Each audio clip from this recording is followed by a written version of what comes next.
हमारे ब्रज की दो सखियां यमुना जल भरने गई तो दोनों सत्संग करती थी आपस में।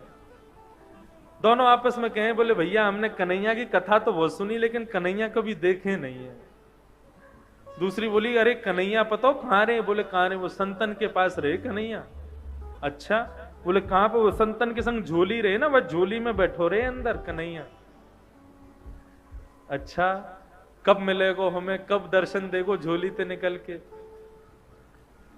तभी एक संत वहां पर आकर के यमुना किनारे बैठे, उन्होंने अपना झोली कमंडल सब उतार के वहां रख दिया और स्वयं यमुना जी में स्नान करने चले गए। अब तो दोनों सखी बोली, बोले भैया या की कमंडल या की झोली में जरूर कन्हैया बैठे होंगे, चल चल के दर्शन करें। बोले कहीं संत निकल के नहीं आ जाए। बोले अरे जितने में आवेगो इतने तो हम देख के वाकू भाग जाएंगे। अब संत की झोली खोली, वो झोली में खूब सारे ग्रंथ निकले, ग्रंथों को निकाला, आदि आदि सब निकाले। नन्हे से डिब्बे में डिब्बा खोल करके देखा, डिब्बे में से कपड़ा हटाया तो लड्डू गोपाल उसमें विराजमान। अब तो सखियां दोनों आपस में, देख देख गोपाल जी, देखी बेटो कन्हैया। अरे बहन कितना सुंदर है कन्हैया। नन्हे से गोपाल जी हाथ में माखन लेके बैठे, लड्डू गोपाल। बोले सुन सुन, डिब्बा में बैठे जल्दी बाहर निकाल। अब जैसे ही बाहर निकाले तो दूसरी सखी बोली, देख कन्हैया डिब्बा में बैठे बैठे उनके हाथ पांव कैसे सिकुड़ गए हैं। अब लड्डू गोपाल के तो हाथ पांव ऐसे ही रहते हैं, लेकिन गोपी का भाव कैसा? बोले देख हाथ पांव डिब्बा में बैठने से सिकुड़ गए इनके।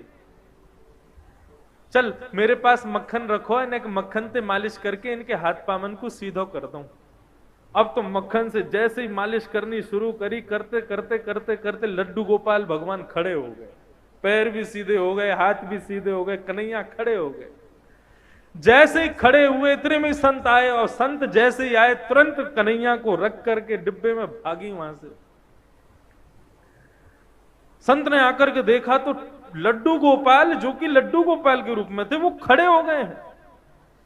संत ने तो कहा कि अब उन सखी रुकती तो उनको प्रणाम करता, वो तो चली गई। प्रभु आज आपने बड़ी कृपा करी, आपने ऐसा चमत्कार दिखाया, आज ऐसे स्वरूप में दर्शन दिए।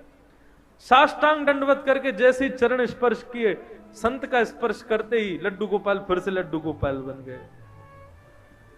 संत के नेत्रों से आंसू बहने लगे, 2-4 घंटे रोता ही रहा। बोले प्रभु उन सखियों को यह तक नहीं पता कि आपके भोग के लिए मंत्र क्या बोलना चाहिए, आपका स्पर्श कैसे करना चाहिए, आपका भोग कैसे लगाना चाहिए।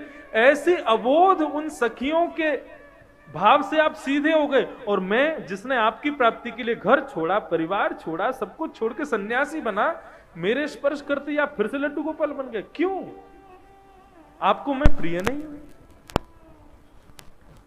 भगवान बोले अब तो बोलना ही पड़ेगा। तुरंत गोपाल जी बोलने लगे, बोले देखो हम आपके पास रहते हैं क्योंकि आप भाव से हमारी सेवा करते हो, लेकिन आप सदैव हमको मूर्ति मानते हो। उन सखियों ने हमको मूर्ति नहीं माना, इसलिए हम खड़े हो गए। ये मूर्ति भाव अपने हृदय से निकाल दो। हम सदैव आपसे भी बात करेंगे। भागवत में आदि ग्रंथों में कितनी जगह कहा गया है कि अपने घर में अविराजित अपने लड्डू गोपाल को कभी मूर्ति नहीं समझना चाहिए, वो साक्षात ठाकुर जी, साक्षात